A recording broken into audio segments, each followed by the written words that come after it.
प्राचीन काशी नगरी के बाहरी छोर पर टूटी फूटी झोपड़ी में विनय नाम का एक नौजवान रहता था। विनय रूपवान था, पर दुर्भाग्य ने उसे चारों ओर से घेर रखा था।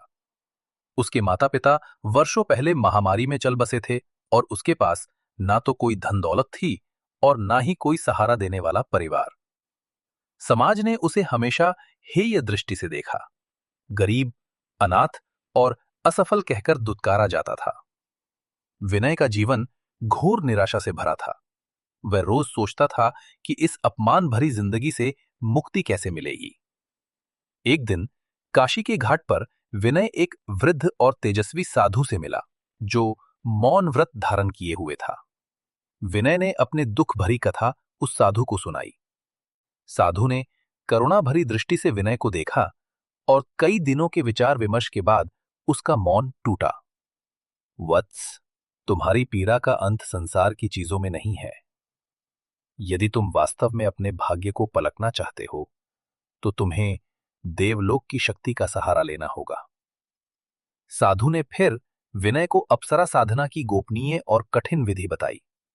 अप्सरा, जिसे रूपसी कहा जाता था, सौंदर्य और माया की प्रतिमूर्ति थी।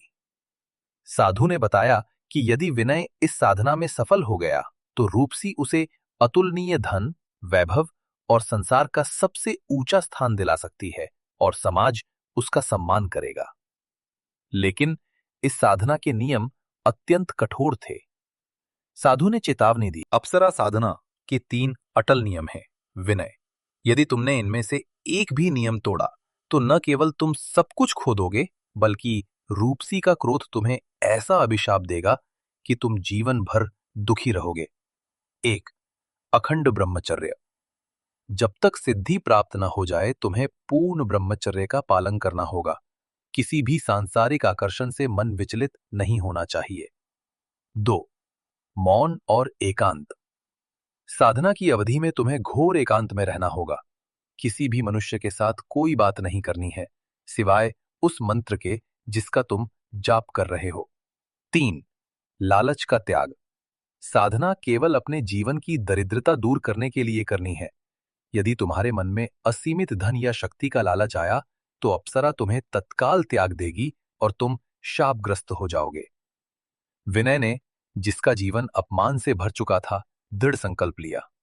उसने अपने दुख और लालच पर काबू पाने की कसम खाई और एक सुनसान जंगल में जाकर एक पुराना उजाड़ शिव मंदिर ढूंढा।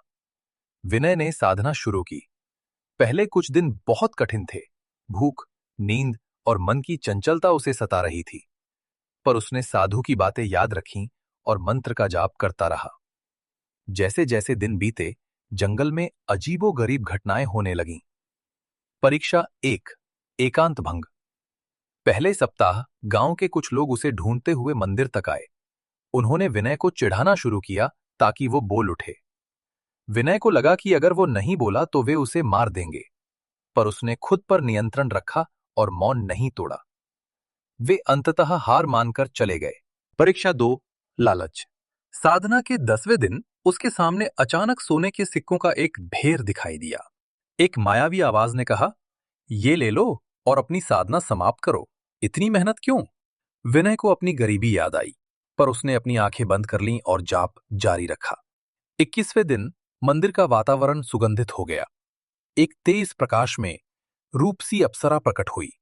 वो इतनी सुंदर थी कि विनय को लगा जैसे स्वर्ग धरती पर उतर आया हो। हे विनय, तुमने अपनी साधना से मुझे प्रसन्न किया है। मैं तुम्हें वो सब कुछ दूंगी जिसके तुम योग्य हो। तुम्हारी दरिद्रता दूर होगी और तुम एक सम्मानित जीवन जियोगे। विनय की आंखें चमक उठीं।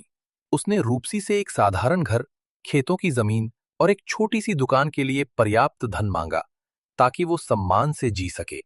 रूपसी मुस्कुराई और उसे एक जादुई अंगूठी दी जिसमें उसकी इच्छाएं पूरी करने की शक्ति थी, पर केवल सीमित मात्रा में। भूल और अभिशाप। विनय अपने गांव लौटा और अंगूठी की शक्ति से उसने अपना जीवन बदल दिया। उसने एक सुंदर घर बनवाया, व्यापार शुरू किया और कुछ ही महीनों में वो काशी के सबसे धनी और सम्मानित व्यक्तियों में गिना जाने लगा। जिन लोगों ने उसे दुत्कारा था, अब वे उसे सिर आंखों पर बिठाते थे। लेकिन समय के साथ विनय का मन बदल गया। उसे अपनी पिछली गरीबी याद नहीं रही। उसके मन में लालच जन्म लेने लगा। ये क्या जीवन है, उसने एक दिन सोचा। मैं काशी का सबसे धनी हूं, पर मैं पूरे राज्य का स्वामी क्यों ना बनूं? मैं अंगूठी से एक विशाल सेना और राजमहल क्यों ना बना लूं? उस रात विनय की आंखों में नींद नहीं थी। वो अंगूठी को घूर रहा था। उसके मन में असीमित शक्ति और वैभव की इच्छा बलवती हो गई। उसने अप्सरा द्वारा दिए गए नियम 3 को पूरी तरह भुला दिया। लालच का त्याग। अगली सुबह जब विनय ने अंगूठी से एक विशाल राजमहल की मांग करने के लिए उसे उठाया, तो घर की हवा अचानक ठंडी और भयावह हो गई। रूपसी अप्सरा, जो अब क्रोधित थी, एक काली छाया के रूप में उसके सामने खड़ी हो गई। उसकी सुंदरता अब भयानक थी। अरे मूर्ख विनय, मैंने तुम्हें सम्मानजनक जीवन दिया, पर तुमने मेरे नियम को तोड़ा। तुमने लालच को अपने मन में स्थान दिया। अब तुम मेरे शाप को भुगतोगे।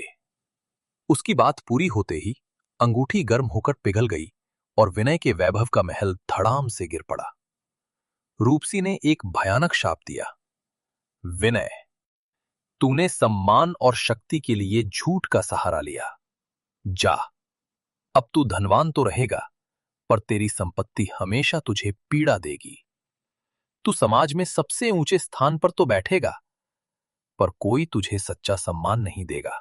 तू जीवन भर अकेला रहेगा और तेरी अपार संपत्ति किसी काम की नहीं होगी। रूपसी गायब हो गई और विनय को तुरंत एहसास हुआ कि वो शापग्रस्त हो चुका है। उसकी सारी संपत्ति वापस तो आ गई, पर अब हर चीज में दोष था। उसके बागों के फूल तो सुंदर थे, पर उनमें कोई खुशबू नहीं थी। उसके सोने के बर्तन तो थे, पर उनमें भोजन बेस्वाद लगता था। वो राज्य के सबसे सम्मानित व्यक्ति की कुर्सी पर बैठा, पर कोई भी दरबार में उससे आंखें नहीं मिलाता था। वो हमेशा अकेला रहता था। विनय ने पूरी जिंदगी अपार धन के बीच रहकर भी गरीबी महसूस की। जिस समाज में वो सम्मान चाहता था, उसने उसे केवल दिखावे का सम्मान दिया, पर उसके अंदर के अकेलेपन को और गहरा कर दिया। अंततः उसे समझ आया कि अप्सरा की शक्ति से ज्यादा महत्वपूर्ण साधु की चेतावनी थी। सच्चा संतोष लालच छोड़ने में ही था। विनय की कहानी ये बताने के लिए सदियों तक सुनाई गई कि अलौकिक शक्ति प्राप्त करना आसान है, पर उसके नियमों का पालन करना सबसे बड़ी साधना होती है।